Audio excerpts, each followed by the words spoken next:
Hey, I'm Alex Radcliffe from Board Game Co., and this is the upcoming Kickstarters and Gamefound campaigns coming in February. As usual, this list is just what I have now. Things will change, games will be added, games will be taken away, and if you want the most up-to-date information in general, I highly recommend subscribing to Shelf Clutter, who does a video every single week with the newest information. There's always going to be a campaign that gets pushed off, there's always going to be a campaign that gets added.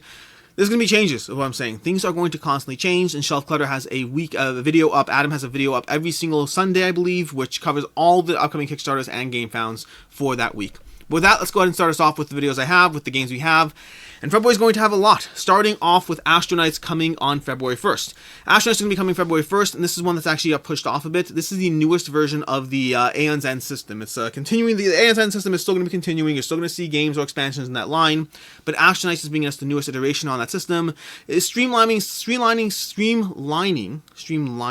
Why do I keep feeling like it should be streamlining some aspects of the Aeon's End gameplay, and it's going to be giving you the same commonalities, still deck building, still fighting a big bad, still having a variety of heroes, all have their abilities, still having ways of powering them up. So it has a lot of the same common DNA, but differences and changes to the system at the same time. That's going to be coming February 1st. From there we have Captain's Log, another February 1st game, another February 1st Kickstarter. This is going to be giving you a sandboxy system of, a little pick up and deliver, a little bit of combat. Think Merchants and Marauders, think Zia's Legend of Adrift system. Captain's Log is bringing you similar gameplay elements, coming to Kickstarter on February 1st. Next up, we have Rogue Angels. Rogue Angels is going to be giving you a Mass Effect-esque kind of gameplay, a little bit of a dungeon crawl, a little bit of a narrative system going on in this game. This is going to be coming again February 1st. We have a lot of February 1st campaigns. It's going to be a 1 to 4 player, 2 hours. It's a great article I'm linking from the Nerdologist over here. This will be the link down below, covering a lot of the things that the gameplay does that are interesting, including like one of the things that appeal to me is the idea that you have these cards you're going to be playing that almost have a timer on them. So the higher the number, the longer it's going to take for the card to come back, which is a similar yet different system to what we see in Oathsworn. Oathsworn has a different way of the cards cycling around, but I like that idea of trying to choose when to use your action, when to have that cooldown effect going on, which is why some of the similarities to Mass Effect are going to be both in that mechanic aspect, the mechanical connection, as well as to the general story aspect and the changing of the gameplay and the way things will go there. It is going to be miniature. It's going to be stand-D based, if I'm not mistaken, not miniature, so factor that in, but that's going to be Rogue Angels coming February 1st. From there we have Seas of Havoc. Seas of Havoc coming from Mike Nade from Rock Manor Games. Seas of Havoc, another February 1st title. This is one that's going to be giving you deck building. Again, you're going to have deck building and worker placement in this naval combat game. You're going to have your main ship that's in the main seas. You're going to have these individual skiffs that get sent off to basically be the worker placement aspect as you build out your deck, as you get more resources, as you try to manage the economy of the game. And then you're playing cards to drive your ship's movement, when you're going to move, how you're going to turn, how you're going to augment that movement, when you're going to fire your cannons, all those different things, ultimately in the goal of having the most glory across the ends of the game. Glory gained through taking down your opponents, through ramming your ship into them, to hitting them with cannonballs, to other game effects that will come into play as well. I'm giving you a more of a distilled variation of what's going on, not all the details, but that is Seas of Havoc coming from Rock Manor Games on February 1st. Next up, we have Trekking Through History, another February 1st title. Trekking Through History is going to be the third iteration in the series. We had Trekking the National Parks, Trekking the National Parks 2nd edition, technically, but I'm still going to count that as one. Then we have Trekking through the Rural, and then finally we have Trekking Through History. Trekking Through History is the newest one that's going to be coming, and this brings you a time element to the game as well. All the games have some degree of set collections, some moving around, some trying to maximize and optimize your points, and Trekking Through History is the newest iteration coming February 1st. From there we have an Unfair expansion. This is going to be coming February 7th. February 7th we have the Unfair expansion, bringing you comic book, hacker, kaiju, and ocean decks to your Unfair gameplay. Unfair from Good Games Publishing is a game system that basically relies on you building out an amusement park. And then the game is unfair. You're going to have cards that get in each other's ways, that hurt each other, that just mess with each other and opponents in different ways, as well as the game system and the general events of the game doing so as well. So you're building out your park, you're trying to get the best rides, the best things you're going to throw in those rides to score more points, the best staff, all these other things going on in the game, and then just having stuff happen both from the game as well as from the players to mess with others. Every game relies on you taking some decks and shuffling them together. There's already the base game, there's already one expansion, and now this is going to be the second expansion. If you don't like that Unfair aspect, there's also Funfair, but Funfair is an already released game and not on Kickstarter. For Kickstarter we have Unfair. From there we have Floating Floors. Floating Forge is coming February 8th. This is going to be coming to you. This is going to be bringing you a bit of an interesting balancing game system. You're going to have this aspect of you're both playing as ninjas. You're trying to traverse through these systems, but you're balancing these cards. But you have to be mindful. The balancing aspect of the game that's interesting is that each player is traversing their own color terrain. And you can modify that as well based on what you place. So you're trying to balance things that favor you, but that if your opponent tries going on them, they'll fall and crumble down. So it's an interesting system as you both try to, and this is a great page, by the way. Their page covers everything you need to know about the general gameplay, but you have aspects of modifying the game board. So you can see over here, this ninja is putting down, do you want the light or the shadows? But this ninja is making that area more shadow friendly so they can traverse that terrain. Interesting little balancing mechanism, not one I've seen done before in the way this captures that almost asymmetric balancing, because you're both trying to balance, but you're trying to balance based on your own objectives, which are different depending on if you're traveling in the light or the shadows. Very interesting game system. This is going to be coming to Kickstarter on February 8th.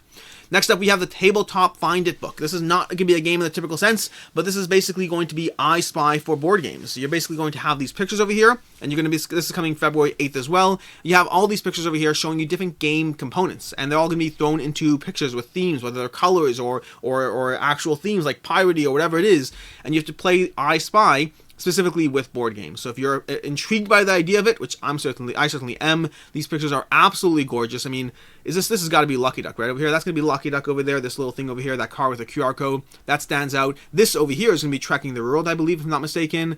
This over here is going to be, I need to get this game. This is a problem. This over here is going to be the card from Kubitos. Basically, I'm seeing all these. We have the button from Calico. Okay, I need to get this book, if only because of the fact that I just find myself wanting to find the game components. Forget whatever rules they have. Really, the game should just be who can recognize more game components on any given page. That is a game I absolutely will play. This is the Tabletop FinditBook. From there, we're going to have Iron Forest. Iron Forest coming to you again February 8th. This is going to be the newest iteration in the Ice Cool system. The Ice Cool is going to be that penguin flicking game where you're trying to flick your penguins around to accomplish various objectives. Iron Forest is escalating it to the next level. Literally, the next level. You're going to have a two tiers to the board, so it's not going to be a single level like Ice Cool is. You're going to have the top and the bottom, and then you're flicking your you're flicking your pieces, your mechs, and you also have a launcher that will launch them up to the next level. So you have different kinds of trick shots being added to the game, and they have different scenarios and campaigns, different scenario-driven things that are going to result in different ways you're trying to win the game. Where do you have to land? What mechs you have to hit? Things like that. And you have a card system where you draw cards to choose which mechs you activate as you go through the game. It's basically taking Ice Cool and escalating it to the next level, both literally and figuratively. From there, we have Rolling Heights. Rolling Heights from AEG is coming again February 8th. This is another February 8th title. This is coming from AEG to Kickstarter. This is John DeClaire's newest game. Speaking of Kubitos that we just saw in the other picture, Rolling Heights is bringing you rolling meeples. You're going to be rolling meeples onto the board, into your little boxes, trying to get them to stand up, and it has that push your luck element.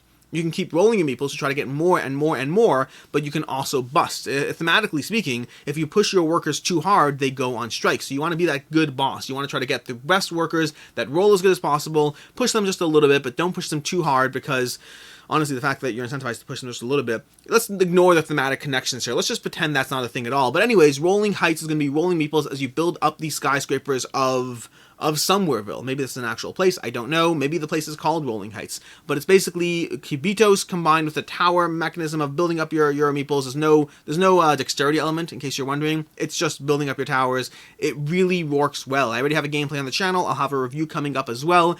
It's just a good game. It's a lot of fun. It's very satisfying to play. It has the same gameplay elements you're going to like in Kubitos that you're going to like in Quacks of Quedlinburg, but Rolling Heights is just compelling. Something about it is very compelling. From there we have Kabula. Kabula coming again February 8th. Kabula is going to be a reprint. This was a game that was on Kickstarter a few months ago. Unfortunately, it failed to fund, and it's coming back to Kickstarter. It's bringing you a bit of a crazy, chaotic world in terms of what it's doing over here. But if you're interested in that, little person using the banana sword of deafness to fight back the eagle with the gun over there, there's a whole crazy chaos going on here. But if that's your thing, Kabula's coming February 8th. And then we have Wreck and Run. Wreck and Run, a solo game from the creators of Warp's Edge. This is another February 8th title. Wreck and Run is bringing you more solo gameplay. If you like Warp's Edge, they had another game in the series already. They had two games in the series, if I'm not mistaken, and Wreck and Run is the third iteration. But Warp's Edge is the one that was really incredibly well received. People really like that game. Incredibly high ratings. I really need to play it. I've heard good things. I think Under Falling Skies and Warp's Edge came out roughly the same time. I played Under Falling Skies. I never actually dove into Warp's Edge yet. I should remedy that. But Wreck and Run is basically another solo game if you want want to play a tower defense on wheels game. That quote's going to be from Man vs. Meeple, who basically said, they have a review and coverage of the game already if you want to check that out, but they basically said, hey, this is basically a tower defense game if your tower is a car driving through the desert and everyone else is trying to shoot you down. So you're building up your car, you're developing it, you're trying to figure out how you can survive through it. The art looks amazing. It's from Scott Alms, who is, Scott Alms. That's enough said there. And then it's the continuation of the solo series from Renegade Games, the solo hero series. But yeah, that's Wreck and Run, a solo game from the creators of Warp's Edge. Is it the creators of Warp's Edge, or is it the creator of Warp's Edge? Wasn't Warp's Edge just designed by Scott Alms? Am I missing something here? I don't know. I'm getting sidetracked on small little details. Next up, we have Trinity of Reign. Trinity of Reign is going to be coming February 15th. Now, Trinity of Reign is giving you, it's another relaunch similar to Kabula. This is a game that unfortunately failed to fund. Unlike Kabula, I actually had the chance of playing this one, and I really liked it. I had critiques, but overall, I really liked this game. It was a solid game, and very much a surprise in just how good it was. Sometimes you look at games on Kickstarter, and you're just not sure where they lie. If you like area control, if you like a variable path to victory, and having that aspect of I need to fight you here, but I need to do better here, and I need to do this. Really, really solid game. Really enjoyed it from the area control genre. It's a game that my game group has consistently asked me to bring back to the table, so I'm happy to see it coming back to Kickstarter. I'm happy to see it potentially funding. I say potentially because we're not there yet, but now this is your chance. You can be the hero we need. And there's an early bird. In case you're interested. You can go ahead and subscribe and check that out, and hopefully get the early bird pledge in case you're interested in this game. Next up, we have Tindaya by Red Mojo Games. Tindaya is going to be a bit of a thematic Euro as you try to navigate the pleasing of the gods, building up and spreading across the oceans, and making sure to keep the gods happy as you go, because if you don't, well, bad things will happen. Tindaya's got a lot of coverage already. If you want to see coverage from Rado, from Shay Parker, from Man vs. Meeple, from Hungry Gamer, from Genders Gaming, there's so many different content creators have already had a chance to dive into this one, so there's no shortage of content of seeing if this is a game that works for you, of seeing whether this is a game that appeals to you or calls to you. Lots of content around Tindaya. This one is coming again February 15th.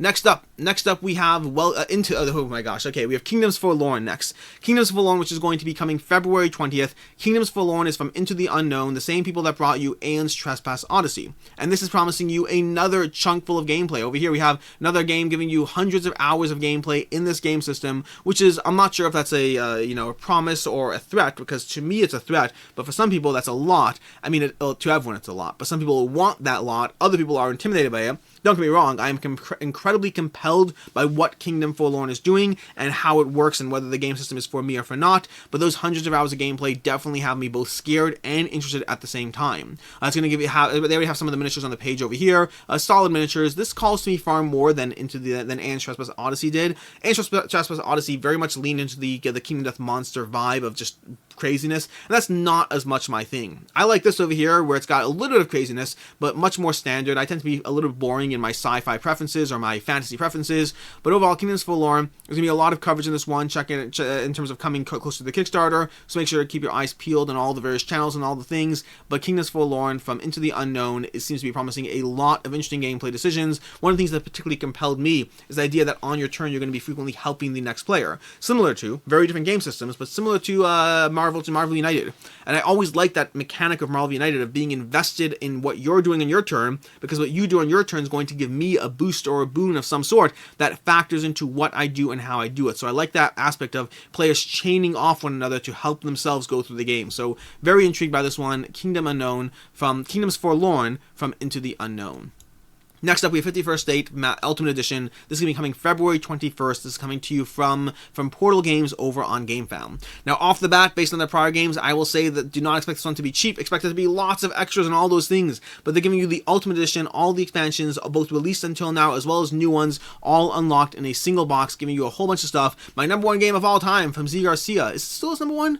It might be still number one. I don't know. I don't remember. Lots of other content creators who've dove into this one who really enjoy it. I remember playing the first 51st State way back, not the new Master Set. The original 51st State I played way back in the day. Really enjoyed it. Then when I re-got the Master Set, it didn't work as much for me. Something about it. I don't know if my tastes in gaming had changed or if the systems had changed. I liked it. I just didn't love it. But overall, 51st State Ultimate Edition coming to Gamefound on February 21st, giving you a whole bunch of stuff. And by the way, make sure to follow this page over here in order to get the brand new faction, Uranopolis Uranopolis. This brand new faction, that's you're getting a brand new faction, as well as all the other content, so follow now to get a free gift, as usual, with all these early birds follows. Go ahead and do them. If you don't want the campaign, you don't have to get the campaign, but at least this way, if you do decide you want it, you get that extra without having to pay for it. Next up, we have Tidal Blades, Rise of the Unfolders, coming February 22nd. This is where we move to a few February 22nd games. Tidal Blades Rise of the Unfolders from Druid City Games, from Skybound Entertainment, is going to be coming to Kickstarter, and this is a really solid game. You can already see a gameplay over on Quacklope. In fact, when I'm done filming this video, I'm about to head over to Quacklope to play the next game in the series. We've already played 3 games. I'm about to dive into Game 4. I'm really enjoying this one. I mean, you're not going to see Game 4 yet. You're going to see Game 2 next, but this game is a lot of fun. It has a card system that's going to be a little reminiscent of Monumental, and the idea of having a grid of cards, playing cards into the grid to activate the rows. Really like the system that's going for in terms of giving you a solid, accessible dungeon crawler, one that is pretty easy to dive into while not lacking depth, while not lacking strategy. It is fun in what it's doing. It has a fun card row system. You're constantly feeling like you're powered up, feeling like you're getting more done as you try to take out the bad guys along the way. Overall, Tidal Blades Rise on the Folders is one that very much surprised me. The standard game is just a dungeon crawler, but the card row system really is why I keep diving into it, because it is fun to level up your characters, get new powerful cards, build out your combos, try to figure out how you can build out the perfect tree of cards in your activation sequence to do what you need to do. Oh, and there's an RPG as well, which is not why I'm here. I'm not here for the RPG. I'm here exclusively and specifically for Tidal Blades Rise of the Unfolders, the dungeon crawling experience, although if you want the RPG, you can get that as well. To answer a question I've seen, no, you don't have to have played the original Tidal Blades to play this game at all. There are some thematic story tie-ins, but not a big deal at all. You can dive straight into Tidal Blades Rise of the Unfolders, not a problem in the slightest. Next up, we have Ahau. I'm probably saying that incorrectly, but Ahau, Rulers of Yucatan. And this is interesting just to the fact that we have 2 games with Yucatan in like the same, well, very short time frame. I mean, how many games have we had about Yucatan until now? And now we have 2 right away. Hey, it is what it is. But either way, this is coming to you. Ahau. I apologize, I'm not trying to butcher this. This is going to be coming February 22nd as well. Another February 22nd title, and this is a really solid page. And this game, by the way, I don't know a lot about it, but I know that it looks pretty, and I know they keep saying things about the game that very much compel me. There are aspects of the gameplay here that seem like it's solid. Let's go to the buzzwords. There's a whole section of buzzwords. Ahau is a highly thematic Euro-style strategy game for 1 to 5 players, coming with a unique mix of mechanisms, worker placement, resource management, hand management, engine building, and a simplified combat system. If you know how to play this game from that, good on you. I don't. I know they said a bunch of things. Those bunch of things sound good, but here's where the game starts to compel me. You see, as you scroll down this page, which by the way has all the pop-ups, the game will be on Tabletop Simulator, or is on Tabletop Simulator, has subscribe pop-ups, all that stuff, build your empire, movement phase, action phase, but the thing that really intrigued me is the idea that you gain roll cards, you're going to be placing them into your pyramid, and they're going to be adding to your tableau. So this idea of this inherent tableau building, that you get more powerful, here's that little subscribe pop-up, you get more powerful as you play these things. You're developing your own asymmetry in the game, really compels me in general in games. Combine that with the beautiful game and the solid page over here, what makes it fun? That's such a good question to ask, and they have all the answers here. This is a solid page. I'll have it linked down below in case you're interested in finding out more, but this is definitely the one that I'm keeping my eye on, between the beautiful production, between the solidly done web page, and between the various specific things about the gameplay that seem like it's a game that will be something I like. Then I'm intrigued. I'm very intrigued as to whether this one works for me or not. Anyways, moving on from there, we have a Tang Garden Seasons. Tang Garden Seasons, which is coming to you again February 22nd. This is going to be the final expansion in the Tang Garden series. They already had Tang Gardens, they had a bunch of expansions in that Kickstarter, and now they have the newest iterations, the Seasons expansion, and they do a good job breaking down each season on this page. Again, check out the page. You can get your early, I don't know if there's an early bird over here, but you can go ahead and pop up over here and subscribe for the campaign, and they give you a breakdown of each module, the autumn, the winter, the spring, the summer module, all the ways and the equinox over here, all the ways they mix up the gameplay in case you're interested, in case you got Tang Garden the first time around and you want more content for it, or in case Tang Garden wasn't a game for you, and, well, that's not true, whether you got Tang Garden the first time around and you want more content, or you missed Tang Garden and you want to pick it up now. If Tang Garden wasn't a game for you, I don't think this Kickstarter is changing your mind. Maybe it is, but I just don't imagine it will. So that is going to be Tang Garden, the Seasons expansion, and all the stuff. Links to everything down below. From there we have Aldara Reborn, which this one is coming another February 22nd Kickstarter, 5,727 backers. I am so curious how this has so many backers. If somebody knows, please tell me, because I am missing something. Because this is coming to you from Arcane Minis over here. I think it's their first project. first project over here, let me see, I have to look past my camera. 2 created. No, they have 2 created, so maybe that's the issue. Maybe they have over here. We have Skies of Sordain and Airship Campaign, so they have a following. So that's why they have so many followers on the campaign page.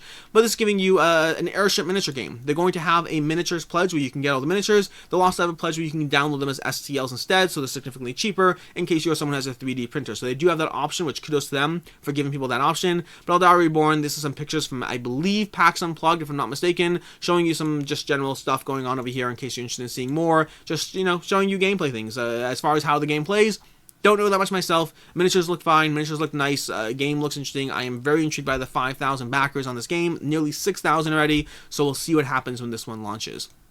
From there, we have Ryozen coming February 23rd. Ryozen coming from Tabletop Games. This is going to be a worker placement game with a few different interesting elements, including the multiple use workers, including the fact that you're going to have a day and a night phase, so you're placing your workers and you can activate them throughout the day and the night, and try and take advantage of that. You're going to have this circle over here, this little board over here they're trying to place your workers out into. Overall, Ryozen is going to be coming February 23rd. I don't know as much about it just yet, but overall, worker placement with a few interesting mechanisms. You build up different cities, you take advantage of day and night as you potentially kill or hurt others or whatever it is. I think there's almost an assassin mechanism. I could be wrong, don't quote me on that, but this is Ryozen from Tabletop Games.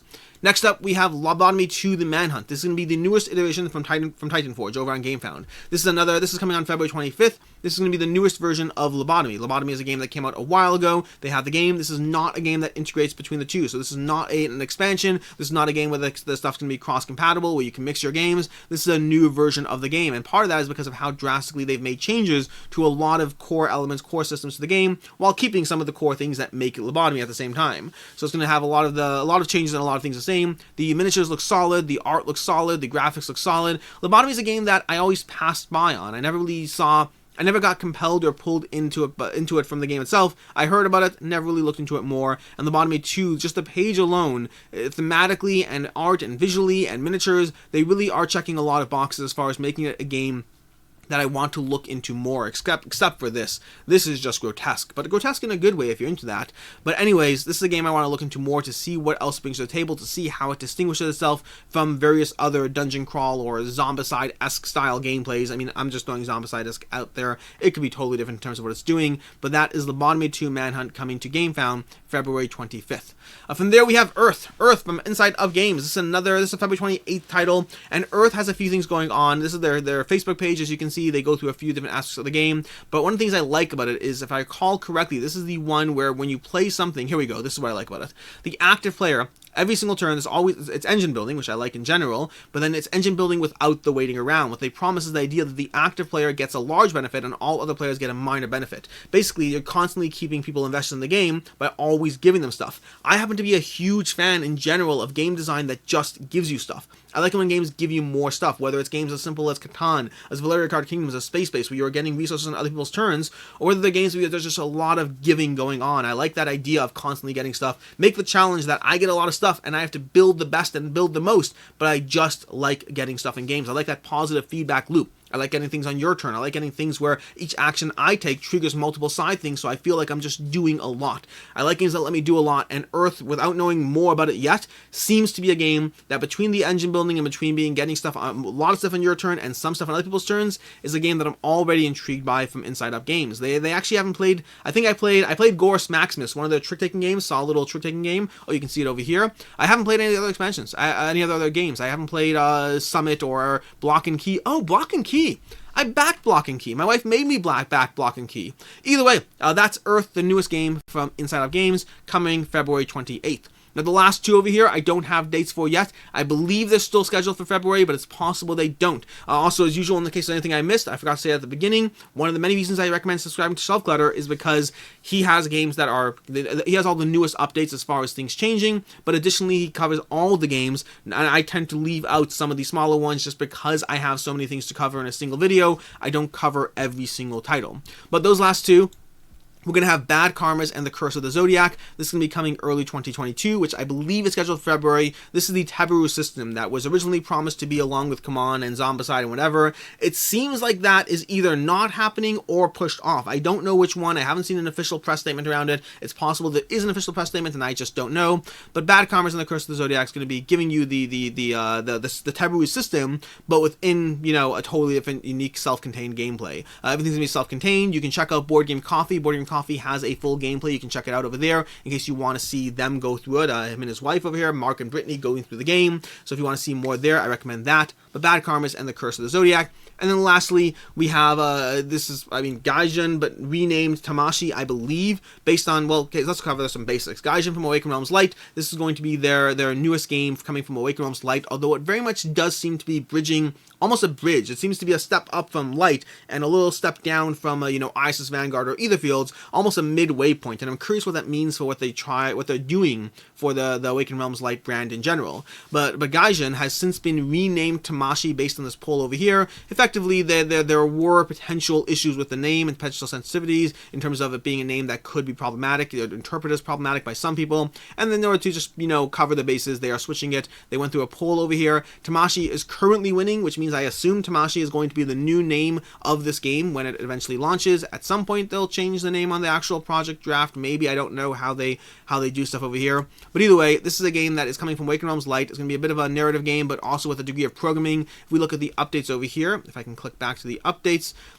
over here, the first update gives you some general gameplay mechanics of the game. You can just scroll through here, checking it out. There's going to be a bit of a programming mechanism over here as you go through it, as you try to plan it out. Game looks great. Don't know that much about it just yet, but I do know it's coming from Awakened Realms. I've liked all the Awakened Realms Light titles so far. I assume this will be no exception, although the question is obviously where and how. Although, worth noting, full disclaimer, Gamefound has been a project, has been a channel sponsor on videos in the past. Factor that in both now as I talk about any Gamefound campaigns, as well as whenever I cover this, if I cover it. I think I'm covering it. I'm not certain I'm covering it, but factor that in. And that is the last one that is scheduled for February as of right now, but we ultimately will see. And then lastly, usual reminder for Shelf Clutter, I'll have a link to every single campaign I talked about, as well as Shelf Clutter in the description down below. That is everything. These are all the campaigns for February, a whole lot of stuff coming. This is going to be the rest of the year. We get that one light month every year. We get December is always light, January's a little bit light, and then November, I guess maybe 2 months. You have half November, no December, half of January. The rest of the month is just jam-packed with all the many games that they would like you to back. They really would like you to back. Whether you do or not, that's a different conversation entirely. Until next time, I am Alex Radcliffe from Board Game Co. Thanks for sticking with me, and as always, have a good one.